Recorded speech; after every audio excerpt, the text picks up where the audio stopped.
Richard.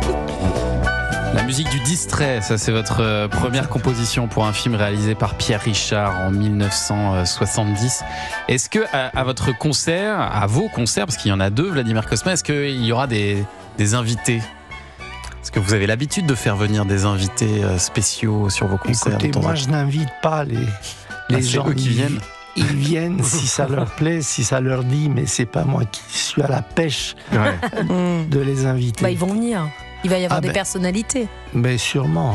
Sûrement. Bon, il faudra... Ça, c'est le rôle des attachés de presse, éventuellement. Ouais. Faudra aller voir ça, faudra être à la scène musicale pour s'en rendre compte. On va parler bouquin maintenant avec Nicolas Caro. Alors, livre et course cycliste ce matin. Tour à vélo, mais un sacré.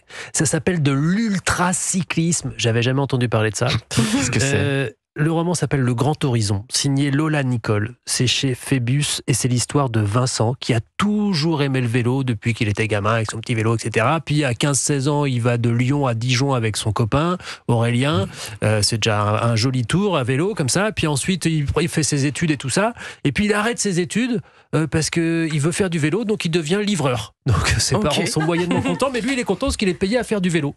Et puis il rencontre Marc, qui est aussi un passionné de vélo comme ça. Mais quand nous on commence le roman, justement, on est avec Marc qui est bien dégoûté. Pourquoi ? Parce que Marc, il s'est un peu rangé des vélos et il a trouvé un poste, un boulot dans un supermarché et en fait il est en train de regarder son copain Vincent qui fait la TCR, c'est-à-dire la Transcontinental Race, qui est une course de dingo à travers l'Europe, 4000 km, sans assistance, tout seul, pour dormir, pour manger, pour réparer, vous vous débrouillez. Si vous croisez un collègue qui est en train de faire la même course, vous avez interdiction de profiter de son aspiration. Donc ça rigole pas. C'est ça l'ultracyclisme. On se met pas dans la roue. 4000 km, c'est hyper dur, en 10-15 jours. Donc vous avez même à peine le temps de dormir en fait. Donc c'est tout le temps.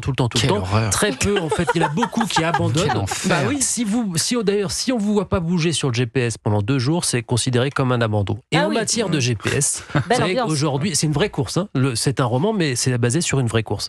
Et le GPS aujourd'hui, ça fait que tous les coureurs, on peut les suivre sur un site spécial où on peut regarder ce que font les uns les autres. Et il y a une copine de Vincent qu'elle n'a pas vue depuis qu'ils étaient ados, qui était une sorte d'ancien amour de jeunesse, comme ça, qui apprend par hasard, qui fait la course et qui le regarde. Elle reste chez elle et elle regarde sur le GPS.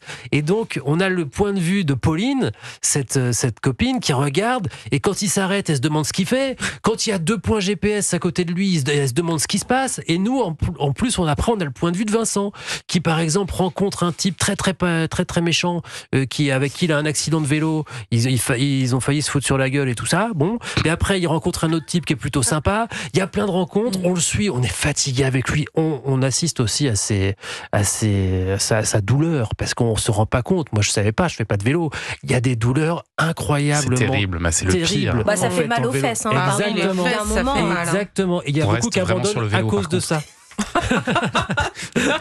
Et donc on les suit et on va jusqu'au bout avec lui, c'est génial. Je vous dis pas comment ça se termine parce qu'elle a trouvé un twist final assez excellent. Ça fait 200 pages, ça va très vite, même si justement on suit cette course de fond quand même.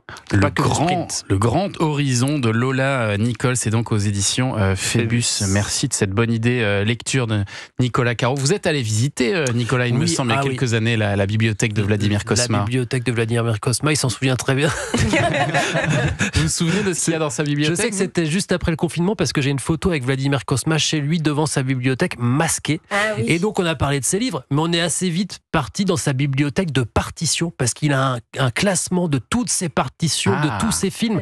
Et donc il y a des petites étiquettes qui dépassent avec marqué La Boum, La Chèvre, etc. Et puis après, il m'a fait un peu ce privilège. J'étais avec Fabien Duchesne, l'ingé son, et il nous a joué sur son Steinway La Boum. Wow. C'est fort. Est-ce qu'il y a Puissance et gloire d'Herbert Léonard ? Puissance et gloire, étranger brûlant parcours. Cette fameuse musique de Château Vallon qui était sur Antenne 2 en 85, parce que vous avez aussi composé pour beaucoup de séries, Vladimir Cosma. Oui, j'ai écrit beaucoup pour la télévision, surtout au début. Parce qu'au cinéma, on proposait que des comédies Et je voulais varier le plaisir et faire des sujets différents. Et à la télévision, on me proposait des sujets comme Château Vallon ou L'amour en héritage ou Tom Sawyer que vous avez évoqué tout à l'heure. Et donc, c'était pour moi une possibilité d'écrire dans un autre registre que la comédie. Alors, on va parler d'une autre